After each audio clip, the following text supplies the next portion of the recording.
Hey everybody, welcome to the Bulletproof Marketer. Christopher Tompkins here, serving up some red hot, no bullshit marketing advice for marketers by marketers. We have a fantastic show today. We have some really great guests as well as some fantastic late breaking news topics to cover. So I'm very, very excited about today's show. If you are joining us for the first time, welcome. Our show is all about cutting through all of the noise in the digital marketing world and finding what is some of the best pieces of advice that you can utilize for yourself and your own business to kind of level it up. And, you know, if you're a marketer out there and you are just kind of feeling a little bit bombarded and feel overwhelmed, welcome to the party. That's kind of our role, but I want to make life a little bit easier, and the Bulletproof Marketer is here to do that. So with that said, we also have a companion newsletter that goes along with our show. I urge anybody that is listening today to sign up. It comes out every single day, and it is the cream of the crop of all of the new trends that are coming out and being released each day. News, things that you need to be abreast of, and also some really great things to make you sound pretty smart on internal calls, sales calls, and at the water cooler. So check that out. You can go to gosalesandmarketing.com and sign up. So go to gosalesandmarketing.com and you'll have a pop-up that will just assault you as soon as you get there. If you stay around for a little while, you can take a look at the blog page, which has lots of fantastic advice and articles that we've compiled for you over the years, dealing with many different topics of digital marketing. So take your time, take a look through, and hopefully you can find some things that are useful. Some ebooks there as well for you. But let's go through a little bit about today. We have our Bpm Trend Spotter segment, which we're going to kick off in just a few minutes. And then I'm going to be speaking to two fantastic guests and some great segments we have coming up. I have Matt Wool of Acceleration Partners, and he's going to be talking about affiliate programs and partner programs, but basically the next level of those. So I'm really excited to speak to Matt. And then also we have James Scherer of Codeless, and he's going to be talking about the absolute power of content and how you can level up your content marketing program, which is something that I think a lot of us are concerned with nowadays, and kind of how do I do this and how do I scale? So I'm really excited to speak to both Matt and James coming up. Then we have our good old BPM versus Stockholm syndrome, where I'm going to be talking about competitors and getting real with you as to what you really need to be paying attention to. And then we will share a silver bullet with you, which is just a really great tip that you can immediately put into your day-to-day marketing life that will make a difference. So we'll be sharing that, and then we'll do a really quick wrap up. So we have a pretty packed show. So without further ado, let's get in, okay? So let's go into the Bpm Trend Spotter. So this is where we're going to be covering the most interesting news and trends that we have developed over the past week. And of course, I'm going to be giving my spin on them. So I've been watching the Bulletproof Marketer newsletter, which I just mentioned over the week, and there was a few topics that I picked out that I wanted to bring to you. So this is where we're going to talk about them. So some of these you may have heard of or you may not have, but I just want to give you a little bit of a highlighter underneath some of these so that you can kind of take a look at them later. So the first story that I have this week is the news that Twitter is going to create Twitter shops. So there's going to be more space to shop on Twitter. So this is currently Twitter is launching this as a beta experiment, and Twitter shops is going to allow merchants to handpick a collection of up to 50 products to showcase on Twitter. So it's a free to use feature, and it gives people the chance to view products from the profiles of their favorite brands. So when you talk about and discover products on the timeline, you can now browse them on Twitter as well. So that's pretty cool. This is a very interesting thing for a lot of different businesses and merchants. So there's going to be a shop module. There's going to be a live shopping module. There's going to be shopping manager. So there's going to be lots of different features that you're going to want to pay attention to. So is this something that you're going to be doing today after you finish listening to this fantastic podcast?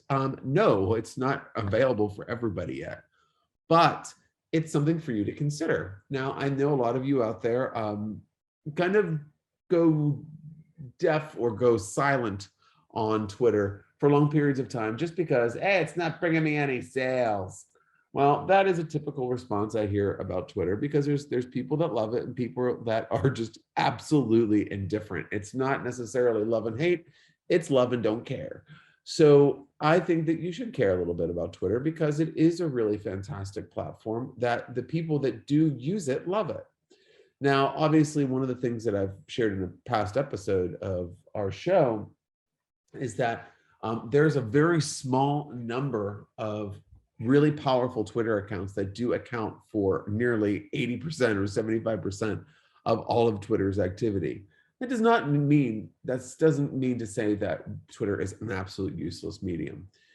With the invention and kind of the plugging in of the shopping module, Twitter is kind of trying to jump back in the race and trying to make itself more relevant for brands, because a lot of people use Twitter for thought leadership, and this is kind of opening the shopping elements up again. So for me, I believe that this is going to be a really great play for brands that are into advertising. I mean, obviously, if you have something that you can shop, great, you can use the shop, but really, this is going to be an advertising play eventually. So I do think that if you are doing Instagram and Facebook shops and you're tagging your products and all that good stuff, it's going to be available on Twitter. So make sure that you have a test budget that you allocate for this when it comes out. And also, I'm sure it'll be a pain in the ass to put together. So you're going to need a little bit of time and bandwidth. So get yourself all geared up to start inputting those into, I'm sure, a brand new method that Twitter is going to allow you to do.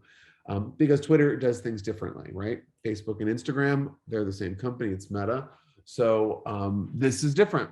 So just putting this on your radar, I'm guessing that they're going to roll this out probably hardcore by the end of summer pre-fall, and then this should be available for the holiday season. So possibly Twitter might be something that you think about building or investing in over this year to build up your audience and some engagement, so that when you are getting into fourth quarter, which for many product-based companies is make or break, you're ready to go.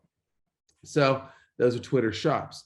Now, something else that's pretty darn interesting if we're looking at features is Amazon I saw this in TechCrunch and I wanted to share it with you. And it's Amazon launched a live radio app, AMP, A-M-P, and it's going to allow you to play DJ with music and call-ins.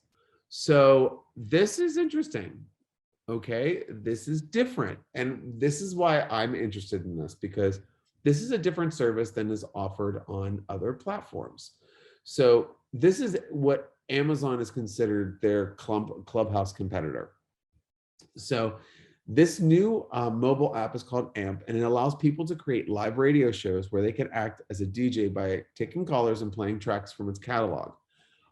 So that's like obviously whatever's in your catalog. So if you have an Amazon Music Pass, anything that's on there, you'd be able to add it to this.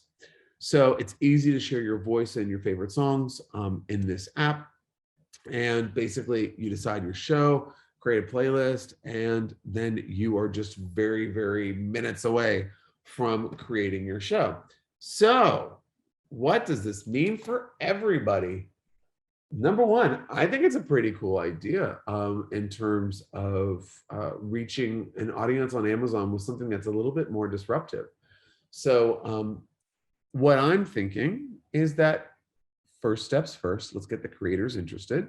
So this is what Amazon's currently trying to do with this, making it all free, making it very easy. And then obviously what it's going to do is, I'm guessing, tie advertising to it. And then that's where people that have created the shows will be able to monetize them. So is this Amazon's way of creating a sponsored podcast model very quickly and kind of backdoor it? Quite possibly. I have not used this app myself, but it does make it an interesting idea that you could just choose, you can kind of basically curate a playlist and act like you have a radio show that people can tune into with music. I think that's pretty cool. That's not available on other platforms. So I do find that kind of interesting. But especially because this one, all the other Clubhouse rivals always focuses on talk. And this is differentiated itself by focusing on a broad music catalog. So if you haven't heard of this, it's definitely something that you need to take a look at. because everybody's getting into the quote unquote social audio space. You know, Twitter has spaces, Facebook has live audio rooms, Spotify has green room. There's a lot of things out there, and this is the new one. Now, what does this mean for your business? I don't know just yet. This is too new, but I do know that social audio is something that is important, but social audio also can be considered podcasting. So if you're not even doing podcasting, you need to start taking the steps to maybe get yourself or your whoever is a spokesperson of your company onto podcasts as a guest, or just to kind of start making that bridge. Because social audio, just like video, come on, video is like old news, but a lot of people still haven't jumped into it or know how to do it. So podcasting gives you a really good step forward into this world. So take it, folks, jump in. So that's good on Amazon and AMP. Then we have another one of my favorites, which is Clavio. Clavio is an email marketing and SMS text platform for marketing. And they've added in a few new engagement features. So if you are doing email marketing or text marketing using Clavio, there's some goodies that they put in that I think are pretty interesting. So the new capabilities that it's releasing are form teasers is one of them, which is a sign-up form that appears at the right time as an unobtrusive tab in the corner of a site visitor screen. So it's very, very tiny and gives you just a little teaser, which is very cool. Profile merging automatically merges separate email only and phone number only profiles for the same customer. That's amazingly time saving. So I'm really pleased they're doing that. They're doing Clavio hosted mobile terms of service for getting brands started on SMS. That is a very, very challenging factor for many brands that are jumping into that. So I think that's pretty damn cool. There's two-way SMS conversations with Zendesk, which is going to be a plugin. And that's going to help brands respond to incoming help desk texts, which is very, very important, which is fantastic. Webhook flow actions. So it's going to be sending data via a webhook to a third-party platform at a specific point in a customer journey, which builds automation, which is phenomenal. And they've redesigned the performance dashboard for compiling customers' data into a single view. These are the top ones that they're executing. They're also making sure in the coming months they're going to release new APIs to improve flexibility, to cover more product areas, standardization for ease of use, and connectivity to make APIs more efficient. Now, if you're utilizing email marketing and text marketing, you know how smooth the whole ship needs to sail. So all of these things are really great and forward thinking for Clavio. So I just wanted to kind of highlight that for everybody, so that when you're coming up with if you're coming up with any sort of new campaigns, which I'm sure you are over the next months, maybe you can take a look at some of these features and how they can plug into your approach. Then the last news article that I have for today, I thought is just just some food for thought. 97% of companies, this is from Marketing Tech magazine, said 97% of companies have moved at least part of their digital marketing in-house. And what it says here is there was a report that was done, and it basically says that 97% of companies have moved at least a part of their digital marketing in-house. 49% of marketers are working remotely full-time. 67% of brands have increased their digital marketing initiatives. Shocker. The main priority for industries advancing their digital strategies this year is wanting to build a more efficient data strategy.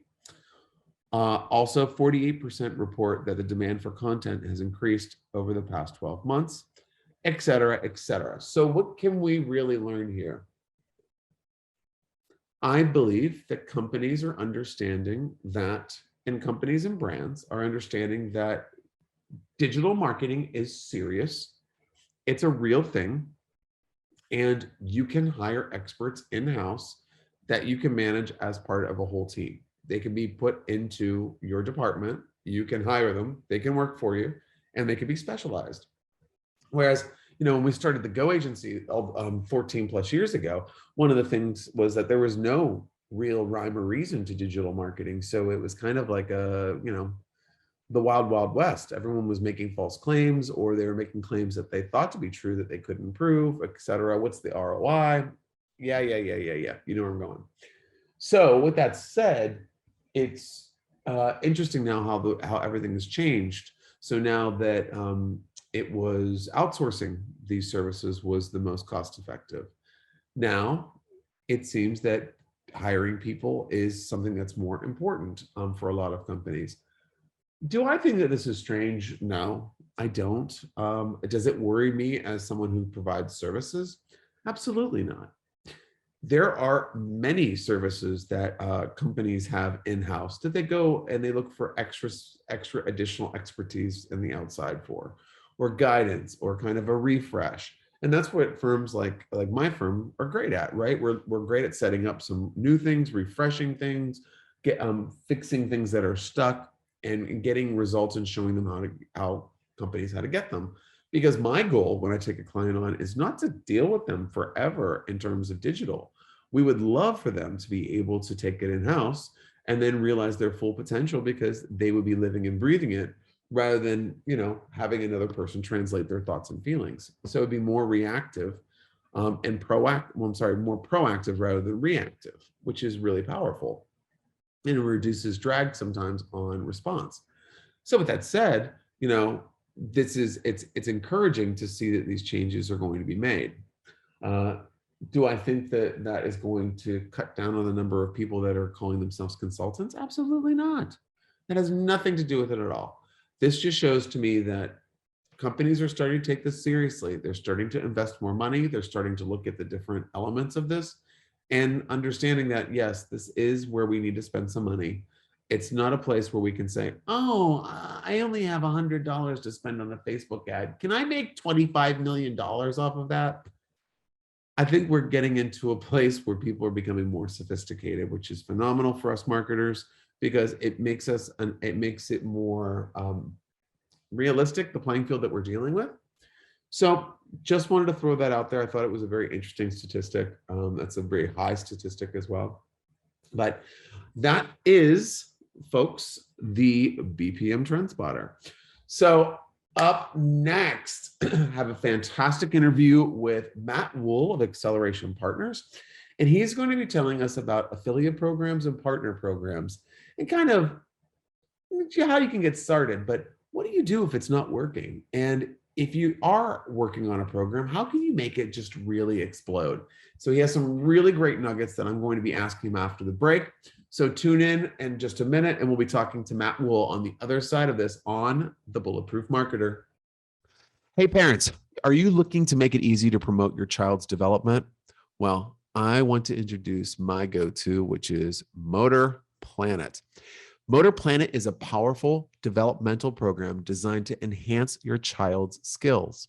Their software-based program offers fun, motivating activities designed to challenge your child's abilities. So we're talking fine motor skills, visual motor and perceptual skills, physical strengthening, overall conditioning, enhanced sensory processing. At Motor Planet, they strive to help your children grow. If you'd like to learn more on how this fantastic app works, there is a 1-week free trial, and that is courtesy of Motor Planet. So if you want to grab that on your Android or Apple device, visit them online today. It's motorplanet.com. That's motorplanet.com. All right, folks, and we are back. Okay, so I have a fantastic guest for you today. We're going to be talking about something a little bit different. Well, it's affiliate marketing. Okay, I know we've covered this on a recent show, so don't kill me. It's a big subject, right? Like a 15-minute interview is going to cover it. We're scratching the surface, but I want to scratch another plane. I am so tired of the intro talk that we're having, and that's why I wanted to bring on Matt Wool. Matt is fantastic. Let me just tell you a little bit about him. He's an analytical, creative, and forward-thinking executive with broad experience and a track record of success at every stage. So obviously a suitable guest. We've vetted. Well done, producer.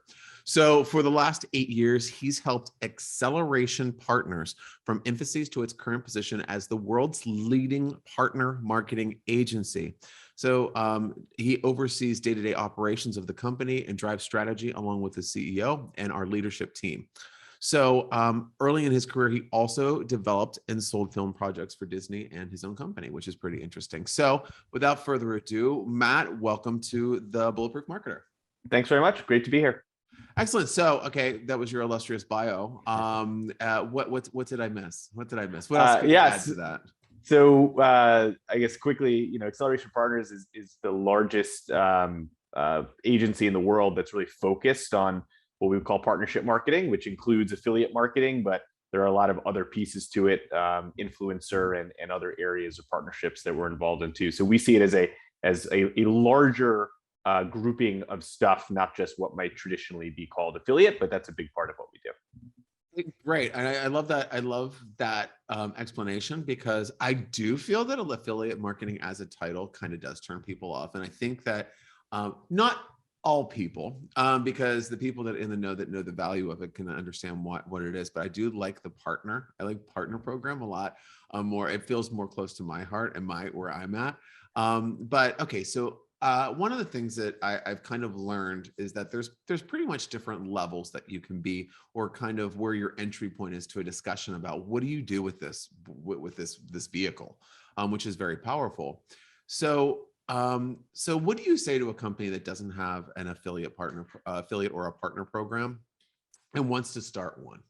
Yeah. So what I say to them is first, make sure that you've got some enough resources to actually put into it, right? One of the big differences about these kinds of programs from just throwing up ads on Facebook, for example, is that it takes time. I mean, it's relationships, right? It's a lot closer to business development. And so a lot of companies, they say, hey, I want to do this. I want to do affiliate, but I want to have an intern spend 10 minutes a week on it. And ultimately that's not going to fly, right? It does require commitment and resourcing. So honestly, that's the biggest thing. Make sure it's something that you've got in your budget, that you're paying attention to, that you have, energy and time to put into it at a reasonably senior level, or else frankly, it's not going to work. Yeah, and I think that's kind of, it does hold true with a lot of different things and new initiatives in marketing, when it's kind of like, let's get an intern and let's just try it out. Yeah. Well, the thing is that when I speak to people like that, when I'm talking to them as prospects on the other side of the coin, after the intern doesn't work, and they say, yeah, you know what, social media advertising is BS. We never got anything. And then I'm like, well, can I just take a look at what you guys did before? And then I take a look and it's like a pixelated image with a misspelled ad copy. Exactly. That's targeting everyone with life in their body. It's kind of, yeah, maybe not so right. So, okay. So then we have the other fantastic version, which is, hey, they put in the effort. They got the structure built. They got everything going. But it's just not really doing anything that's super exciting. It's more stagnant, and the company's growing, but it's just like, why isn't this growing with me? What do you say to someone like that? Yeah, so really too many companies get to that stage, which is unfortunate. And usually what it comes down to is they're not actually thinking about their program in a strategic way, right?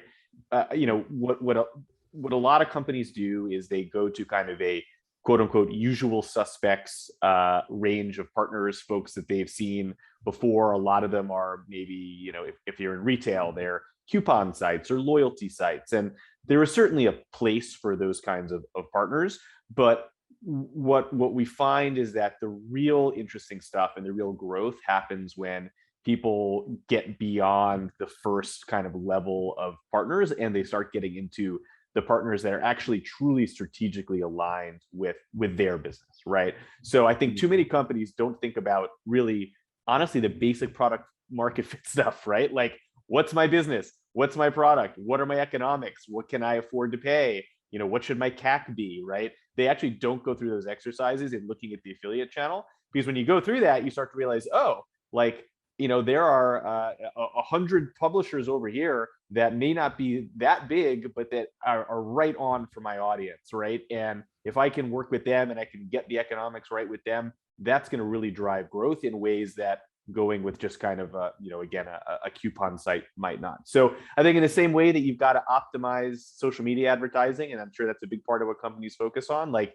you've got to do that in the affiliate world. And I think too many companies don't think about that strategically. So how do you really identify a partner that is of that level that you're talking about that can really help spur on that growth? Yeah, I think a big part of it is understanding their audience, right? Understanding who their users are, or whatever their business model is, and then aligning that to your customer, right? Are they speaking directly to your customer? Yeah. A big part of it is their business model. A lot of our clients, for example, are, they want their brand associated with a certain type of publisher, and so they're looking closely at that, and just literally what is that publisher doing and how do they represent themselves. And then a third part is economics. There are a lot of publishers that are very focused on simply making the most money that they can, in which case you have to focus on your commission rate as compared to your competitors' commission rate. There are others that are much more focused on what's good for their user, right? And they're actually willing to take potentially lower commission rates in exchange for, maybe it's inside information, or some kind of product exclusive, or something else that excites their user base. So it's not just about that direct commission level. So these are all things that you have to take into account when you're thinking about what publishers would be right for your program. Yeah, so now, like we're talking about kind of finding the right partners, getting that growth going.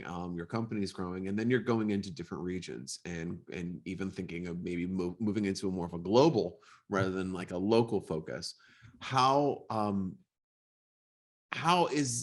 can you scale and see those opportunities and realize them within an affiliate program? Yeah, so that's a really good question, and it varies in a lot of ways, right? So if you have no presence in a market, for example, let's say you're an American company and you want to break into the UK market, but you really are brand new in the UK market. If you just go to a lot of publishers in the UK and say, hey, come work with me, chances are they are going to be pretty hesitant to do that, because they can see that you don't have much of a presence. And so their willingness to put a lot of energy into that may be limited. But by the same token, there are publishers that will do things. There are publishers that, for example, will do paid search for you on a full performance basis through the affiliate program, right? And so you can say, hey, look, I'm looking at the UK. I want to figure out if that's a good market for me. I don't want to necessarily go and hire an agency yet, right? On a fixed fee retainer basis. I want to approve the market first. So I'm going to go and I'm going to actually work through the affiliate channel with publishers that can actually do some of that for me on a performance basis. It might be a little bit more expensive, right, at the end of the day, but because you're paying it on performance, your risk is greatly reduced, and they can help you actually penetrate that market and figure out whether that there is a place for you there, and then you can go make the decision to expand your presence. So we've seen a lot of companies actually do this, where they use the affiliate program as almost a tip of the spear effort, using some of these different kinds of publisher models, paying them on performance, mitigating their risk, and then saying, okay, now I've built my position and I can expand into the more traditional stuff and hire agencies and do all the other things. Yeah, that's so smart. I mean, we're talking about growth obviously now, and getting global, and getting all these channels, and kind of reigniting something that's kind of flat. So, well, that's all well and good. One of the other things that's going on in the marketing world is we're seeing lots of major changes to policies, especially ad policies, and effectiveness of lots of different platforms. I mean, for example, on Facebook and Instagram in particular, I think it was a 30 to 40% organic reduction in posts that are being put out unserved to target audience members that are already connected to the page and engaging with it without advertising. So the organic side of things are going away. So people are starting to go focus on more ads. Shocker. Wonder why they're doing that. It's like, is it a business or something? Anyway, I don't know. It totally flummoxed me. I am confused. But yeah, so that's happening. And so then on top of that, we have privacy, and then the privacy is hurting the retargeting. So there's all of these things. It's like an amalgam. And then you throw Google and Amazon into the mix, and it's kind of, you're in a quagmire, a lot of businesses, where they are super depending on those results, and those results are starting to get watered down. Where does affiliate marketing bolster that, or kind of come in to kind of, I don't want to say necessarily save the day, but create another opportunity? Yeah, so it's a really good question. It's something that we were talking about a lot right now. So look, Facebook, Google are platforms that they're not going anywhere, right? Companies are going to be using them, smart marketers are going to be using them, and they should be, right? But our perspective is that they hold too much power in the relationship, right? In the way that you were just talking about. So if you are using Instagram or Facebook and all of a sudden your organic reach is cut 40%, you really don't have a lot of choices if all your eggs are in that basket. So what a lot of companies are doing, and I think where affiliate comes into this, is they are starting to view marketing a little bit more like a stock portfolio, right? And they're saying, okay, I've got Facebook, I've got Instagram, I've got Google, I've got TikTok or whatever, but I need to diversify my portfolio, because if there is a shock to the system in any one of those big channels, if I'm all in on those, just like if you're all in on, Coca-Cola stock and people stop drinking Coke, you're going to have a problem, right? What's great about the affiliate channel is that it allows you to diversify, and it doesn't allow you to diversify just kind of in one way, right? Because it's not just you're adding one thing, because by definition, you're working with partners and potentially lots of partners. You're actually can diversify. So it's almost like you're adding a mutual fund, right, to a stock portfolio that has lots of other stocks under it. So that's how we think about it. And a lot of brands are looking at costs and some of these issues that you're talking about on some of the other platforms. And they're saying, look, I'm not getting off of those platforms by any stretch, but I'm going to be looking at allocations of budget and thinking about how I can de-risk on some of this stuff while at the same time generating growth and brand aligned activity. Okay, so what I'm just going to get like a little highlighter and metaphorically highlight the last thing that Matt said. Any smart marketer is looking at new ways of kind of diversifying how they're going to be reaching their target audience. If you were putting all of your eggs into the advertising budget because 4 years ago you hacked an algorithm that you can just copy and paste every single month and get a certain amount of leads, it's over, dude. It's over. It's not going to work like that forever. You're going to have to figure out other ways of working on building those leads. And definitely one way of doing that is the affiliate partner approach. I do feel like it's a really salient way of kind of adding something new to the mix that you might be a little bit afraid of. But I mean, if we're looking at things that marketers are afraid of that they have to jump into right now, affiliate marketing has been around and has been proven for many years. Then we have the metaverse. What are you doing there, folks? Yeah, I don't hear any answers. So nothing. Yeah, good. I don't know either, so I'm not acting like I'm like not on like a high horse here. I don't know. But here's what I'll say about the metaverse, though, which I think is really interesting. I think the metaverse actually becomes a huge affiliate marketing play. Oh yeah, right? I agree. Because you can click on a billboard in the metaverse. You can't click on the billboard that you're driving by, right? So it's really interesting, but that'll be a different nut to crack. No, exactly, because I think we're all like marketers are all like in their little like marketing holes where we're sequestered from all of the sales heroes that are like the princes on the steeds that are slaying the dragons, and we're kind of just like, okay, I made the sword, I trained him on how to fight. What I mean? Exactly. So I definitely agree. But I think that even with I mean the metaverse is one of them. Also, like having to like how I'm a law firm. How am I going to use TikTok?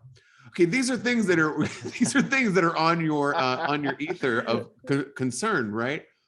So you're going to eventually have to pay attention to that. But right now, you have something that you're not paying attention to that's just equally as hard and confusing that already has proven results behind it. So that's one of the things that I've been kind of trying to push people, Matt, towards affiliate programs and looking into it. Well, and if I could say, one other thing on this, I think that's really important. When the model of Facebook and Google and so many of these other channels or platforms is that they control the price. Right? Like, yes, it is an auction, but really they control the pricing model, right?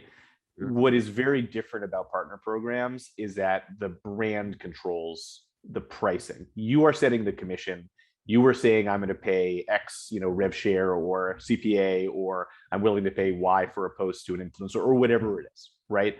And that really changes the economic dynamic when you're thinking about your budget. Because if you are sitting there as a marketer and you have, your budget of whatever it is, $1 million this year, right?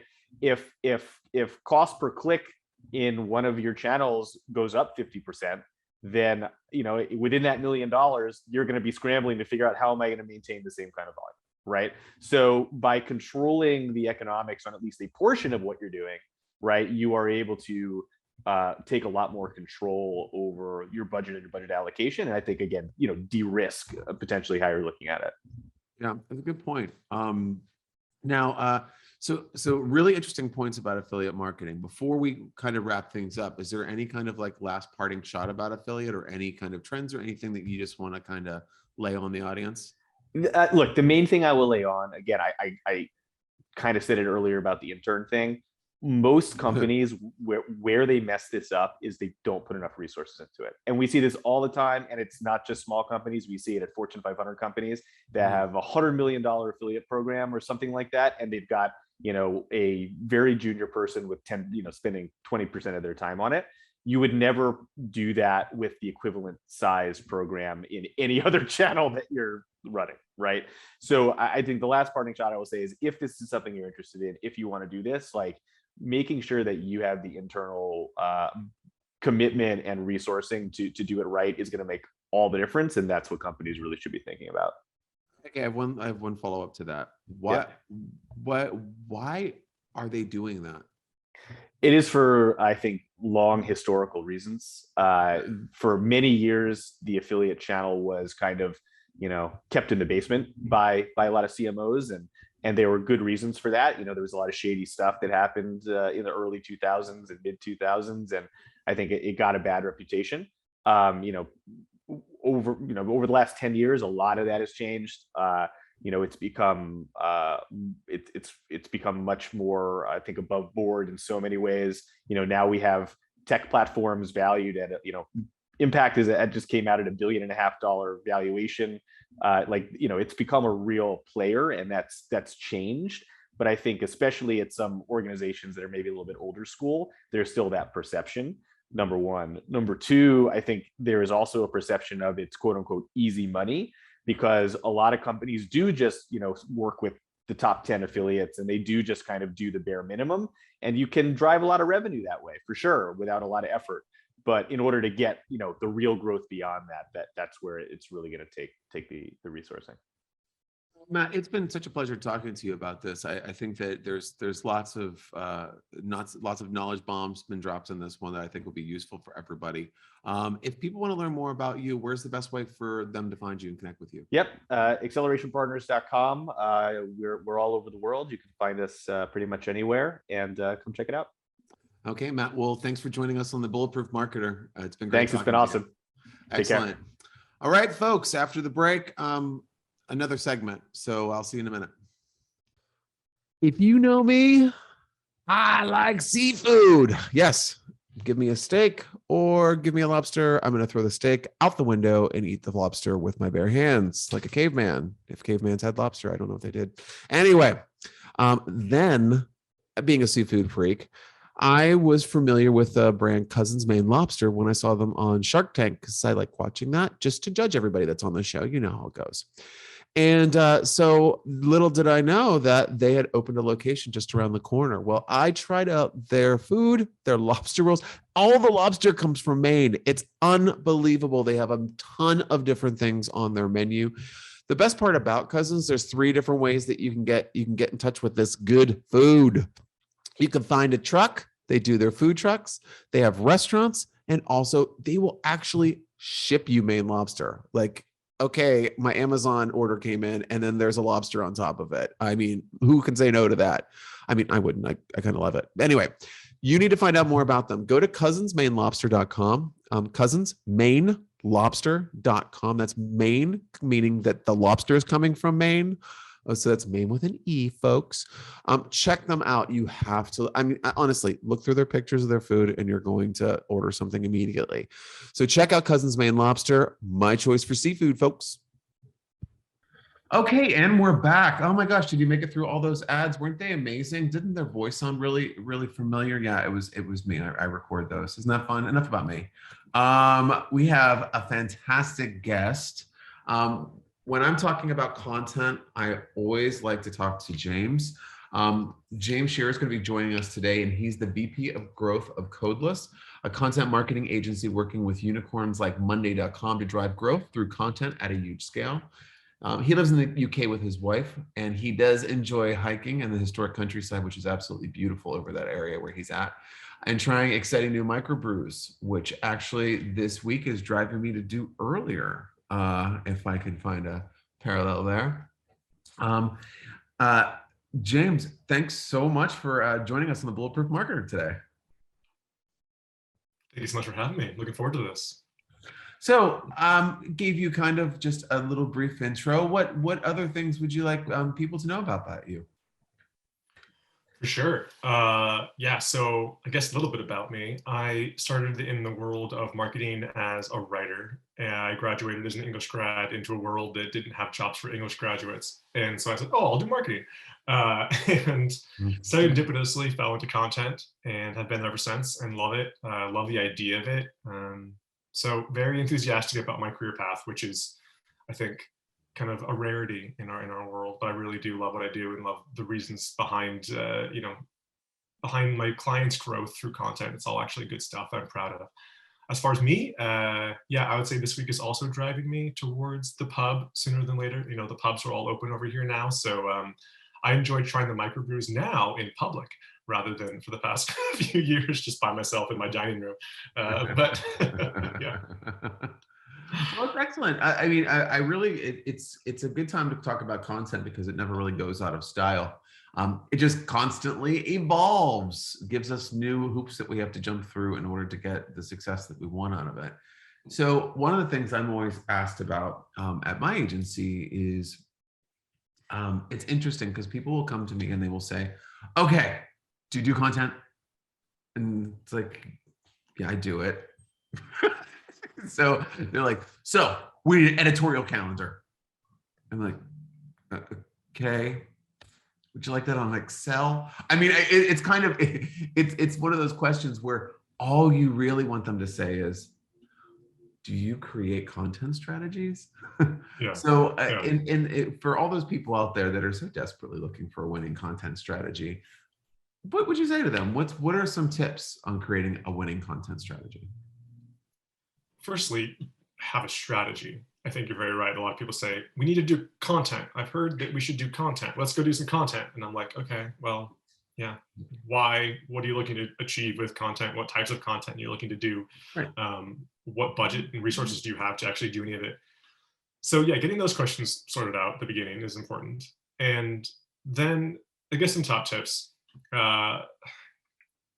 The correct content strategy for your business is going to differ significantly based on what stage of your business, what stage of growth you're at, you know? So when we talk about SEO or the creation of content designed to rank, some of those key phrases, some of those topics that you want to rank for are going to be completely infeasible because your business is not able to it does not have the domain authority or the existing, you know, referring domains and backlinks and all the stuff that you need essentially to rank for those key phrases. So creating a content strategy specific to your business based on your business's growth is key. And an easy way to do that is to cheat. And this is how I do it for a lot of our clients is we get a new client and they say, sweet, we want to do content. I'm like, okay, well, let's actually build a content plan with intention here. And then I look at their content competitors. So if they are in the project management space, I want to look at the actual competitors that they are legitimately similar to, not the, you know, the pie in the sky key phrases or client or businesses that, you know, they can't actually compete with at their stage, but who are they actually competing with and for what key phrases? And from, you know, the lists of stuff that other people are ranking for, I can create, okay, here's a list of topics and search terms that we can legitimately rank for within the 3 to 6 month period that we're talking about. And I do that based on analysis of the client's or the business's domain rating, the domain authority. If you're less than 50, give or take, then I wouldn't necessarily target key phrases with higher than, I'm getting a little bit technical here, but essentially, you know, Ahrefs, SEMrush, Moz, they're going to tell you how competitive a search term is. Mm-hmm. So identifying those search terms that are legitimately attainable for you at your business's stage and with your business's domain authority is really important.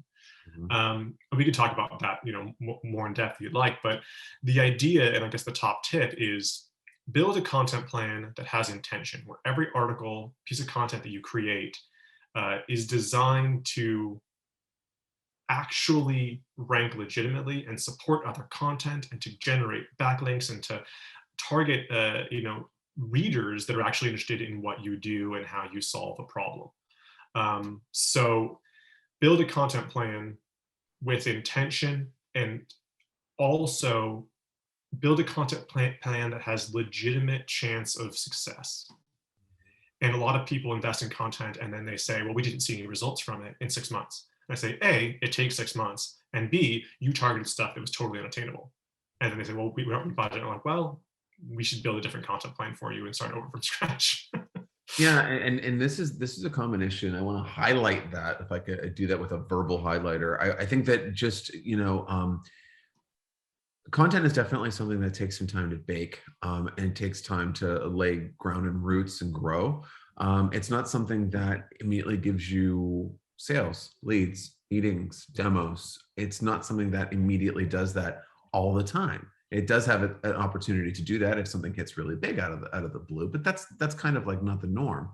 And if you were looking for your content, if you were going into this thinking that content is going to give you an immediate sale or lead within the first 48 hours of it executing, understand that there's content that's written that's going to procure your future on the internet, and then there is something else called advertising that you can put your actual dollars in, and then look at that little move. Why don't, if you want to go and play with your beans, go play with your beans over in advertising while you execute your content strategy, and then check back in periodically as it grows. Because I find this a lot too, James, on my side of things, when I'm doing organic social, it's kind of like, hey, why didn't that post get 16,000 hits on Facebook? You have a minute? I mean, it's kind of, you know what I mean? There's a little bit more to that than meets the eye. But I think understanding that you have to leave, there's certain marketing channels that you do have to let grow and cultivate. Now, another thing that I'm sure you probably get asked a lot is, how can you create a lot of high quality content at scale? Yeah, it's challenging, because the best content is the content that ranks is content that is invested in. So the real question is, how do I create content that looks like I spent $2,000 on it and spent a week creating it, but I can do it in 48 hours and only spend $500 on it? And that's, I guess, the key. Quality can't slip here. So even if we're doing volume or at scale content, the quality of it is everything. So the idea is, like, how do you create at volume high quality content? And that's where software comes in, realistically.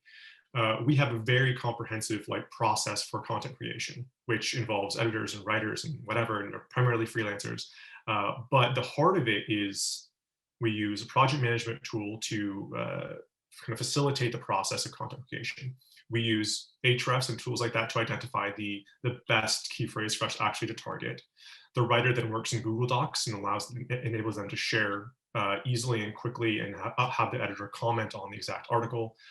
We use tools like Phrase, ClearScope, Writer.com, SEO Surfer, which are basically SEO analysis tools that allow the writer to drop in their drafted content and see what they're missing compared to the competition.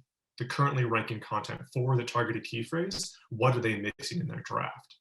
And then when we deliver that content, our editors use tools like Writer.com to basically review where, is this article, what's the readability score of this article, what's the informality level of this article, is it casual, is it professional, are we including contractions, and are we cussing, and all that stuff can actually be done if you import your brand guidelines into a tool like Writer.com and then put copy against those guidelines. It'll tell you when you're missing stuff.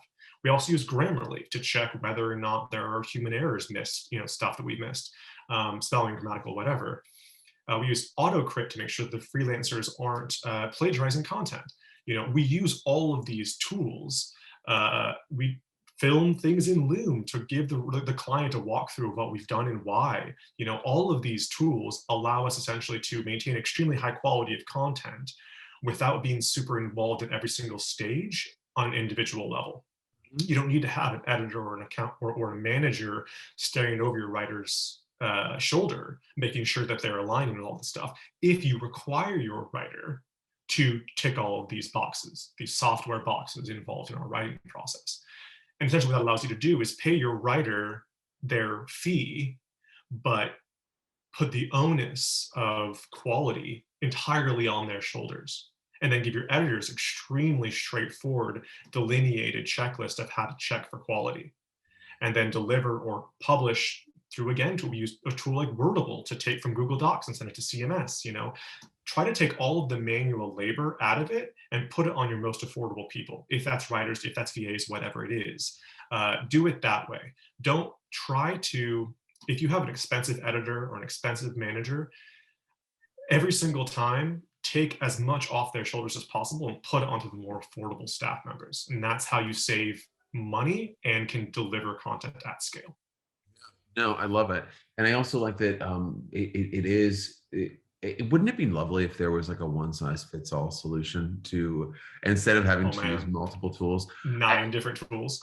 Yeah. And it's so funny because I'll tell this to different clients that I have, because it's the same thing for, even in terms of like social media reporting for clients. LinkedIn is a completely closed architecture. So we have to do manual tabulation sometimes, and then include something else, and then something else. And it's like a Frankenstein report that we have to do. And then I tell the client that we have to, this is our process. And they're just like, oh. And I said, is that because you think I'm small time because I have to use multiple tools to get one result? I mean, that's what we have to do to get a result for you. They don't all talk together. Okay, so one more question I have for you that is definitely something that I think is very important for people that are looking to really make some investments into content is, in terms of success, what results should they be looking at? What KPI should they be focusing on? Because if they're going to be hiring a content firm, that's one of the things that I do feel like they get wrong a lot. And what say you? I mean, it goes back to a bit okay, a couple different things. Firstly, we talked briefly about the idea of like ads versus long-term growth through content. And I want to talk to that really briefly. Yes. Because ultimately, yes, there's a significant investment in the beginning, the early days of content creation, significant investment. However, if you create a content plan with intention and you support your content and you add links and you're making sure that you're doing everything you need to do from best practices perspective, you can get massive traffic month on month without any additional investment. Once it gets to the first page, you throw a little bit of optimization, a little bit of love to it on a 6-month basis, and it stays there.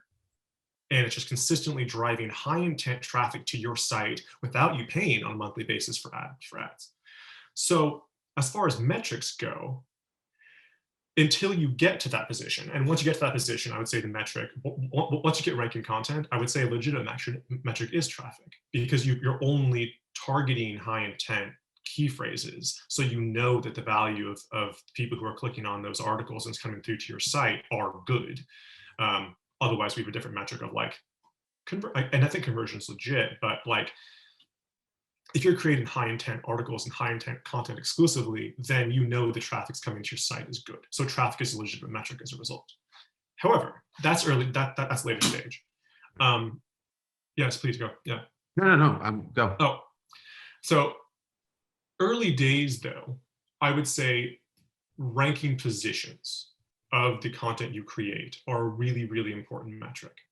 The reason for that is that what we do with the content plan that I recommend, the pillar to post method, is that you create your pillar pieces that are really competitive in high volume search terms, and then you support them with related content, lower volume, lower competition.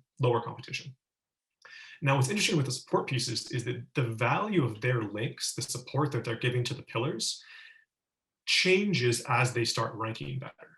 So when they're ranking on the first page for even a low volume, low competition search term, they're giving more love, more powerful, impactful link love to the pillar pieces that they're supporting.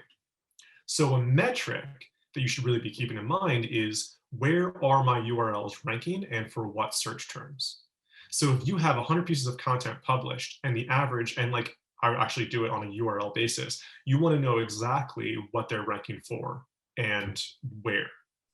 Because if a support piece of content or a pillar is ranking in 11th position for a key phrase, then you want that to be a core metric of your content plan, because you can give it a little bit of love, a little bit of optimization, do some rewrites, add in some content, add some images, make sure it's linked well, and it goes to the first page of Google. And when it goes to the first page of Google, you're not only driving traffic, but you're also, with that URL, driving way more link love to the pieces that it's supporting, the pillar pieces, and vice versa. So first and foremost metric would be rankings, and then down the line, traffic. But keep rankings in mind the entire time, because you should be investing in optimization of existing content as much as you're creating net new. Right. Once you have significant numbers of content, a significant amount of content. Yeah. That's excellent.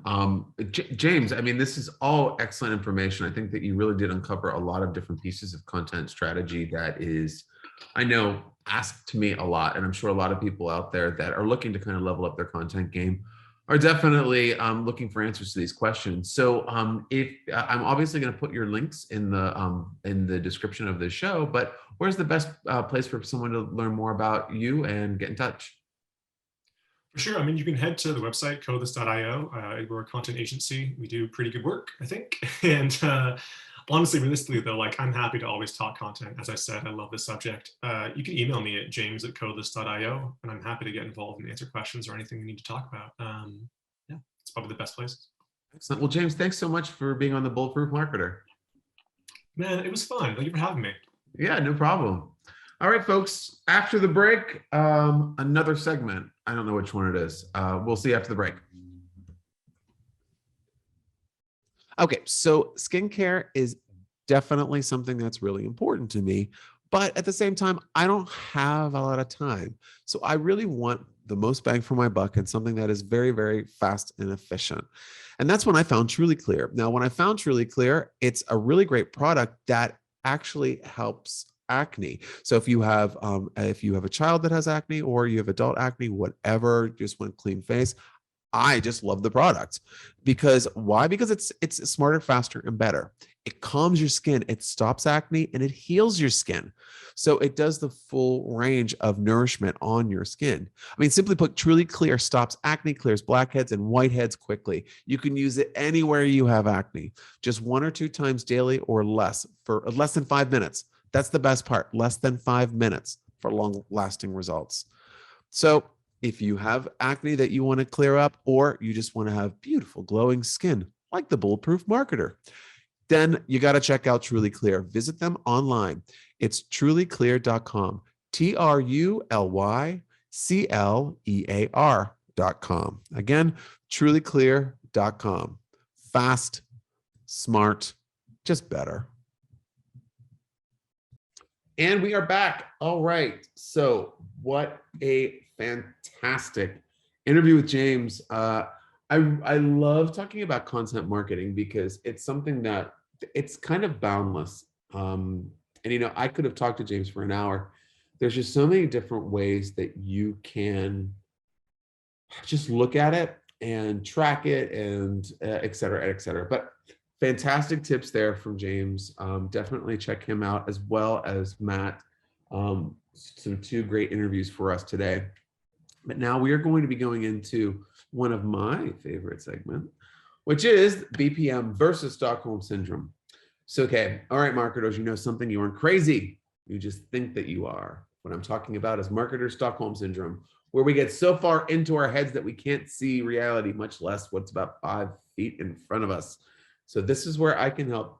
If I can just help one marketer from not going, what am I doing wrong, and feel empowered, I've succeeded. So what's today's topic? One that I think all the marketers out there will get a little bit of a kick out of, which is, why aren't you doing as well as this competitor? Why are we not getting these types of results? Now, one of the things, if you're talking about digital marketing, when you're looking over the fence, or not necessarily maybe you, maybe your boss, maybe your clients, maybe somebody else that's not you is saying, why are they able to get this and we aren't? Now, as a thoughtful marketer, you're probably looking through all of the things that you're doing in your campaign and what you could do better. And maybe taking a look at some of their things and maybe struggling to figure out, what is the secret sauce? Why is this company doing so well? First thing that we want to do, are you comparing apples to apples? Or are you comparing apples to Buicks? Because if I have a client that is selling their own types of pens, it's completely organic, vegan, cruelty-free pens. I'm sure there's a market for it. So they're doing that. And they come and say, Chris, why aren't we growing as fast as Bic is? Look at this account. Look at how many engagements they're getting. That's where I want to be. Why aren't we there?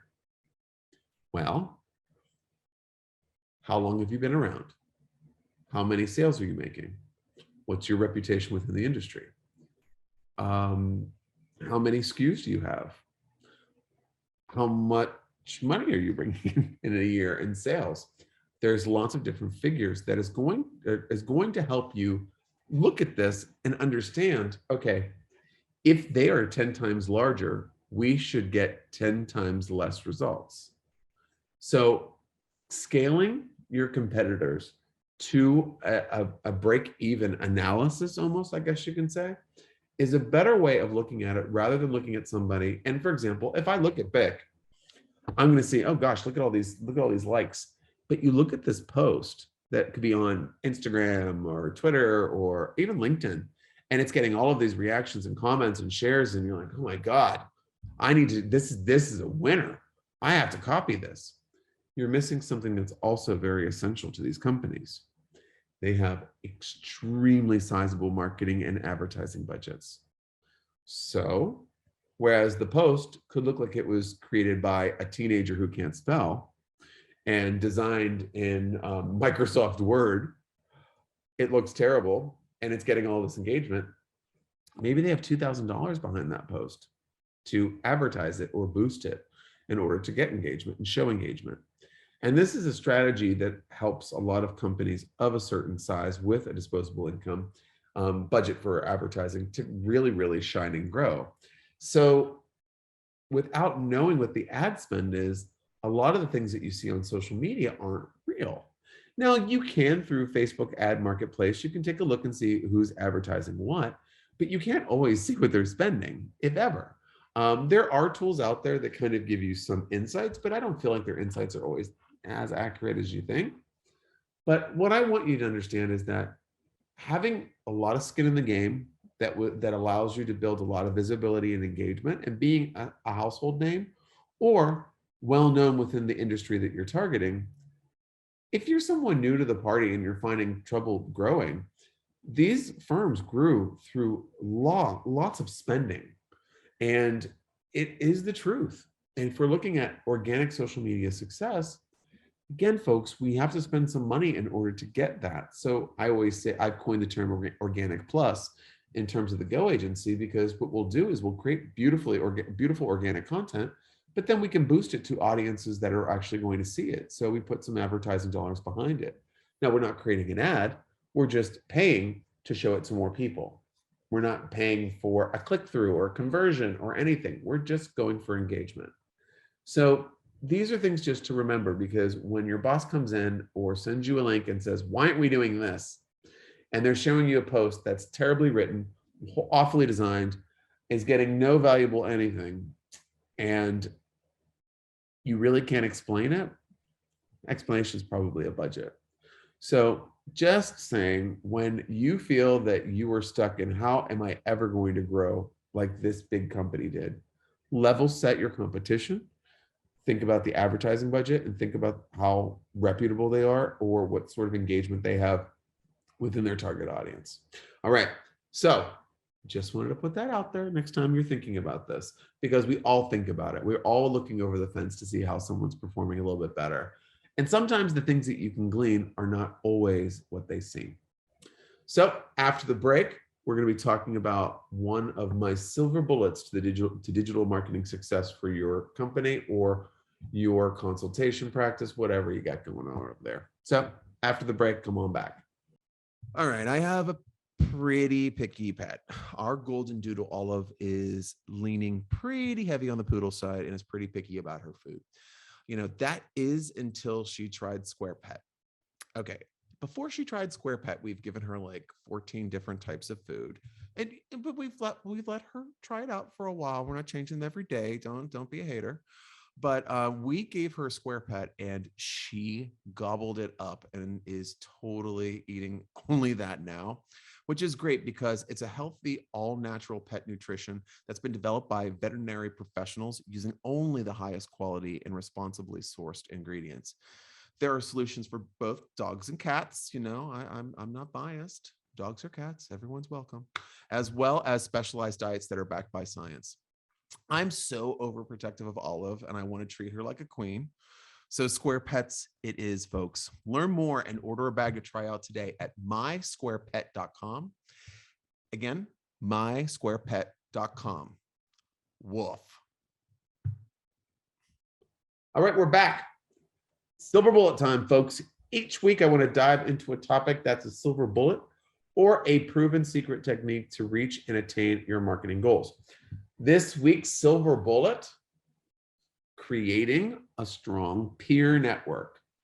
Okay, so you're telling us to create a support group for our efforts. No, find people that are as smart as you in different areas or do something very similar to what you do and connect with them for a monthly meeting. And everybody just talk about what's going on in their world and talk about issues and problems and how to solve them. I am involved in a couple of these. And at first, of course, you may be dubious as well. I was dubious. I was like, no, last thing I want to do is get on a call and have a whole bunch of people sell to me their stinking products. I mean, that's the last thing I want to do. But after the first call, we all felt very comfortable sharing problems that we were having.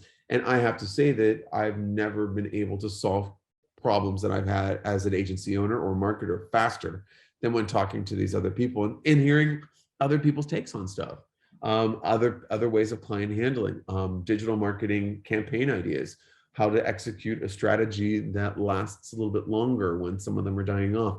There's tons of great ideas. And also, you'll be giving as well because you can share your own insights on how other people can level up their game. But I'm telling you, it's a great thing to do. You can find people. What I do is if you're talking to people and you're networking, try to collect people that you think would be good for that. And then you can spearhead it yourself. Create a Zoom invitation, say, hey, we're all going to jump on a Zoom and just chat and network. That's totally fine. Do something like that. It's pretty easy.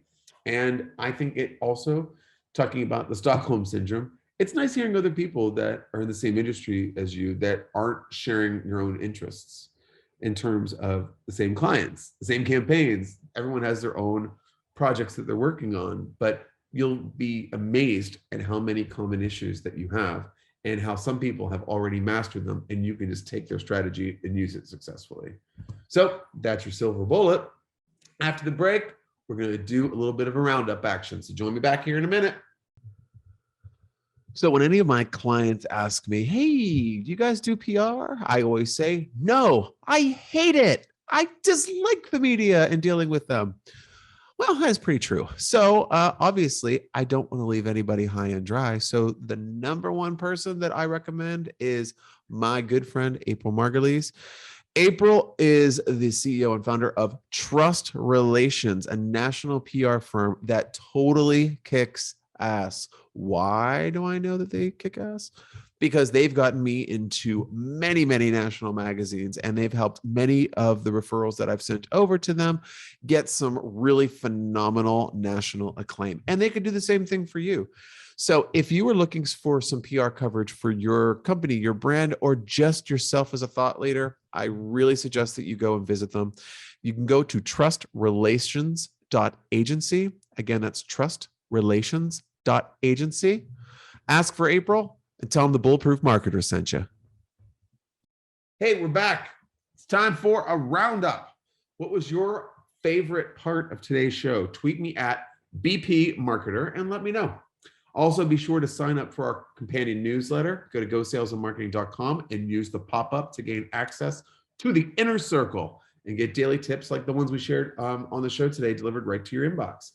So what did we learn today? We learned that Twitter is opening up shop and you need to freaking listen and get ready for it. Amazon is going to make you a free DJ overnight. So they're launching into social audio and you need to be paying attention to social audio. Clavio has lots of new features that's going to level up campaigns. So right in time for you to start planning what you're going to be doing for the summer and the fall. And a lot of companies are looking to bring back marketing in-house. So digital marketing is going to be happening in the actual company rather than being outsourced 100% of the time. Then we had some fantastic insights on partner programs as well as content with my friends Matt and James. And then we talked about how looking over the fence isn't always the best way of understanding what your direct competitor is doing and how to level set in order to figure out what the real lay of the land is. And then the power of having a peer group of people that you can kind of share ideas with to help grow your business organically. So folks, really, really fun show. Love talking to you. Please subscribe, check out the past shows. Lots of good content out there for you to enjoy. But I got to run. Be kind, be authentic, and be bulletproof. Until next time, folks.